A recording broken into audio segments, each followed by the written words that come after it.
Hi, I'm Sohee, and this video will talk about blockchain-based platform for DNA sequencing.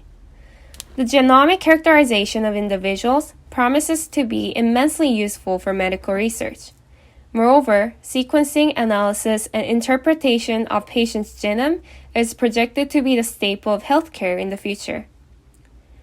Through genetic testing, you can be prescribed a personalized course of treatment and even preemptive treatments, and have ancestry analysis.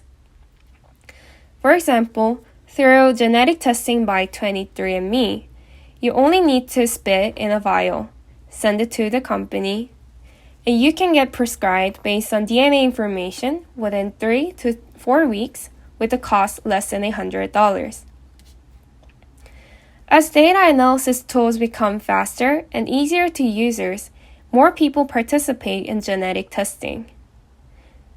The National Institutes of Health and several other institutions are moving toward cloud computing-based services to store DNA information. Storing DNA on cloud hosting server will and solves server capacity issue, helps the doctors and scientists to access the DNA profile of patients, and thus treating them of illness will become easier. However, cloud-based storage and data analysis tools present security concerns. They are based on a centralized architecture and are therefore vulnerable to single point of failure losses. Also, there is the possibility of hacks and data sharing among companies. Then how about we have a decentralized storage, access, and analysis of genome sequencing data on private blockchain networks? Many people think of blockchain as a technology that powers Bitcoin. While this is the original purpose, blockchain is capable of so much more. Blockchain technology could be an ideal solution due to 3 key properties: decentralization, immutability, and security. Let's take a look at what makes blockchain be a game changer in genetic data issue. First, blockchain tracks changes in the data.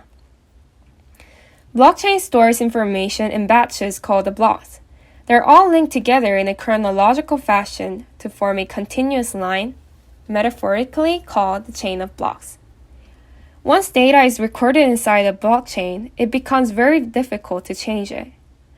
If you make a change to the information recorded in a particular block, you don't rewrite it. Instead, the change is stored in a new block showing that X changed to Y at a particular date and time. It's a non-destructive way to track data changes over time.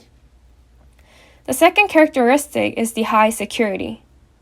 A block is consisted of data, hash, and the hash of the previous block. Each block contains some data, therefore DNA data will be stored. Block's hash is the cryptographic puzzle that is like a fingerprint. It identifies a block and it is created with the creation of a block. Changing something inside the block will cause the hash to change, and this makes the block no longer the same block. Thus, hashes detect the changes. The third element inside each block is the hash of the previous block. This effectively changes a chain of blocks, and this is a technique that makes the blockchain. If you tamper the second block, this causes the hash to change. Then the third block will no longer have the valid hash of the previous block. Consequently, all the following blocks becomes invalid. The last characteristic is the decentralization. Instead of using a central entity to manage the chain, blockchains use peer-to-peer network and anyone is allowed to join. When someone joins a network, he gets the full copy of the blockchain. Then when a new block is created, it will be sent to everyone in the same network. Only after it is verified by everyone through a consensus, it will be added to the chain. And based on the type of the blockchain, this network can be created among numerous parties as well. Therefore, a data owner will also be the party of the network, and this will prevent a single entity from controlling the data. This blockchain technology gives control over our own data. The data owner has the authorized access to one's personal information without giving authority to the middleman. and he'll be able to track data how it has been used. There are companies who are linking blockchain with DNA data already. Xenom created peer-to-peer network protocol. DNATix has built its own blockchain to allow anonymous data transfer of DNA sequence. And Nebula Genomics created tokens as an incentive for individuals to share their genomes with entities using blockchain technology. However, a central caveat to blockchain technology is the inefficiency of storing and delay in data communication. During the storage and retrieval of data, the decentralized system creates a higher latency, which is the delay in data communication. And different to Bitcoin that is focused on transaction speed, for genetics, transaction speed is not the issue, but the major issue is the size of data. Each human genome is 1.5 gigabytes, which is quite huge, and therefore there needs to be a solution for the broader application of blockchain technology for the DNA data storing. Likewise, there is a room for further development for blockchain data storage to overcome such problems.